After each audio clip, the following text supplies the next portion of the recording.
எல்லாத்துக்கும் வணக்கம்ங்க. இன்றைக்கி காரசாரமான சிக்கன் கிரேவி சீக்கிரமாக எப்படி பண்ணலான்னு பார்க்கலாங்க. அந்த சிக்கன் கிரேவிக்கு பேஸ்ட் ரெடி பண்ணிக்கலாங்க. வெங்காயம் கொஞ்சம் வணக்கி அதைய பேஸ்ட்டை எடுத்து வச்சுக்கலாங்க. இப்போ வானிலையில் எண்ணெய் விட்டுங்க. கொஞ்சம் சோம்பு, 2 கிராம்பு, ஒரு நட்சத்திர சோம்பு, 2 ஏலக்காய், ஒரு பட்டை, கொஞ்சம் சீரகம் வச்சு நல்லா பொரிஞ்சதும் நம்ம சிக்கன் போட்டுடலாங்க.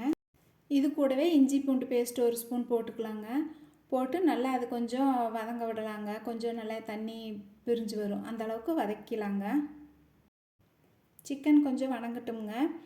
கிரேவிக்கு வந்து பேஸ்ட் ரெடி பண்ணணுமில்லங்க, வெங்காய பேஸ்ட்டு. அந்த வெங்காயத்தை வணக்கறதுக்கு வந்து கடலெண்ணெய் நல்லெண்ணெய்க்கு பதிலாக விளக்கெண்ணெய் சேர்த்திக்கலாங்க. சிக்கன் வந்து ஹீட்டு சாப்பிட்றதுக்கு முடியல அப்படின்னா இந்த மாதிரி விளக்கெண்ணெய் சேர்த்திட்டா குளிர்ச்சியாக இருக்குங்க. அது கூட கருவேப்பில் போட்டு நம்ம அதை மிக்சியில் ஒரு அடி அடித்து எடுத்து பேஸ்ட் வச்சுக்கலாங்க. இப்போது சிக்கன் வதங்கிருச்சு. சிக்கனுக்கு வந்து வீட்டில் அரைச்ச மிளகாத்தூள் தான் போட்டிருக்கிறேனுங்க. கலருக்கு கொஞ்சம் காஷ்மீர் மிளகாத்தூளும் உப்பு சேர்த்து வணக்கிலாங்க. கொஞ்சம் நல்லா வணங்கி வரட்டுங்க. உப்பு காரம் எல்லாம் சிக்கனில் பிடிக்கிற மாதிரி கொஞ்சம் நேரம் நம்ம அதைய வதக்கி விட்டுக்கலாங்க.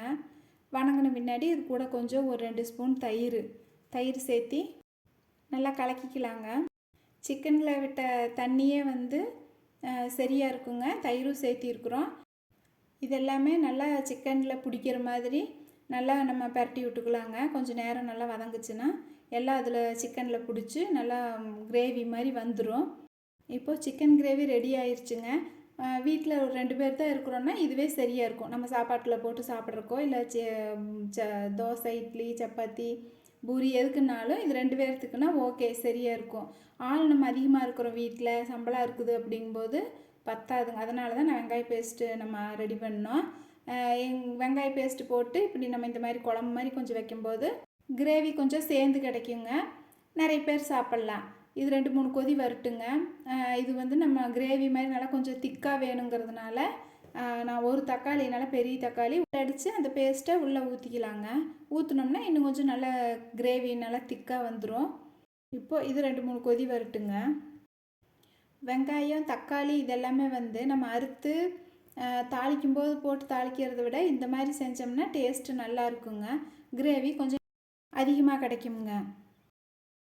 இதே மாதிரிங்க நம்மக்கிட்ட வீட்டில் என்ன காய் இருக்குதோ, அதாவது வந்து மிளகா அரைச்சி வைக்கிற மாதிரி தக்காளி, உருளைக்கிழங்கு, கத்திரிக்காய், சேனக்கிழங்கு, என்ன கிழங்கு இருந்தாலும் இந்த மாதிரியே வச்சு பாருங்கள், நல்லாயிருக்கும். இது மாதிரியே கிரேவி நல்லா சூப்பராக இருக்கும். கொஞ்சம் நிறையாவும் கிடைக்கிற மாதிரி இருக்கும். கம்மியாக காய் இருக்கும்போது இப்படி வெங்காயம், தக்காளி அரைச்சி ஊற்றி வைக்கும்போது குழம்பு நிறையா கிடைக்கும், நல்லா இருக்குங்க.